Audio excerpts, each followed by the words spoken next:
Dans ce texte aussi, et on l'entend déjà à travers tes propos, il y a la dénonciation de situations d'injustice et de misère. Nous allons écouter un texte à nouveau lu par Sabine. D'un côté, une minuscule élite qui se reproduit de génération en génération.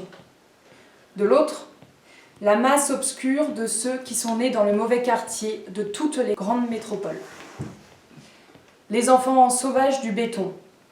D'un côté, ceux qui grandissent dans une lumineuse maison tapissée de livres, de tableaux, d'instruments de musique, de culture. De l'autre, ceux qui végètent devant un écran, au 20e étage d'une tour, et qui vont de temps en temps voir leur père ou leur frère en prison.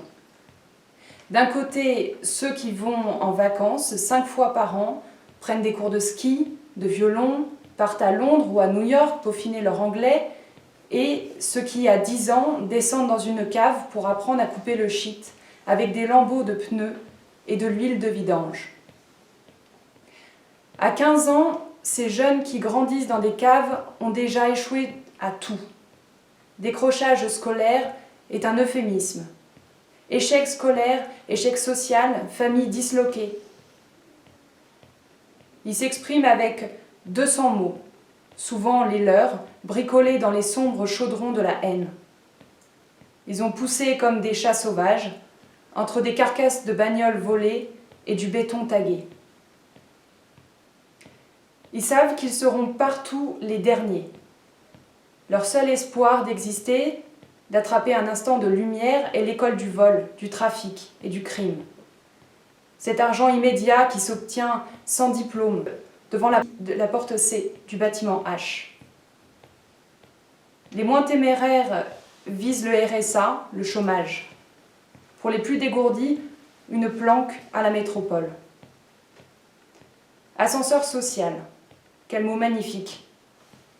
Il y a 40 ans qu'il est bloqué au rez-de-chaussée, l'ascenseur. Il sert à planquer des barrettes de shit.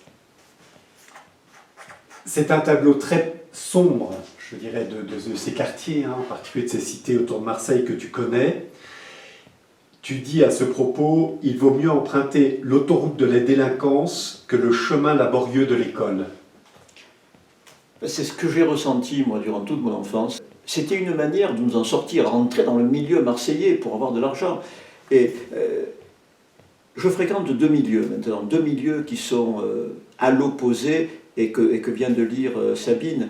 Je fréquente ce petit milieu parisien, Gallimard, Grasset, des avocats, des médecins, des écrivains, quelques ministres.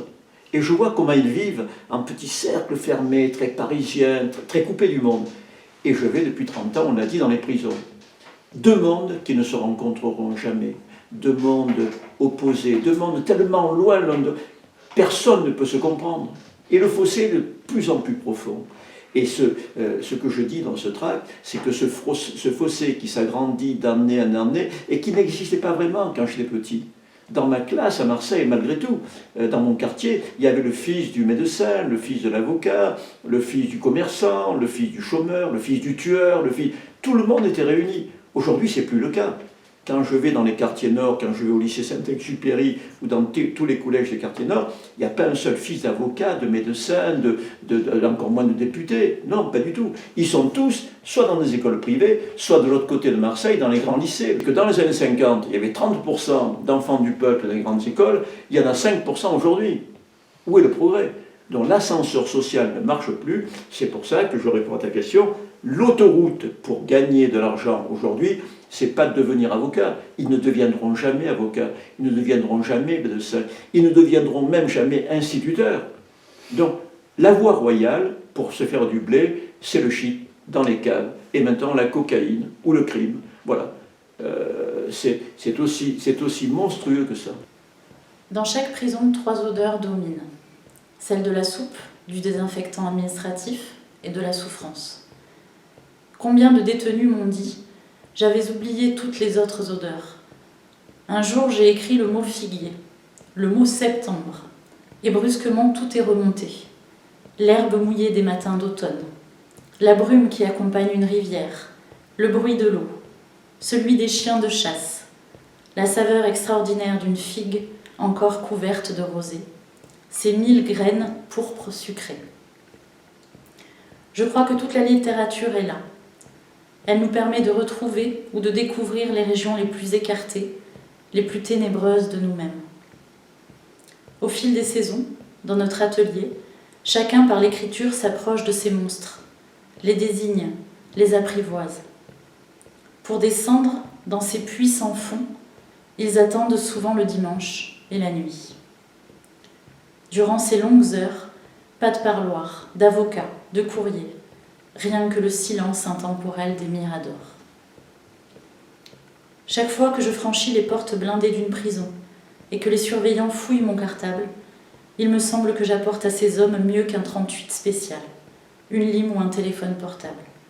Chacune de mes poches est bourrée de mots, de sensations, de cris, de tendresse et d'émotion.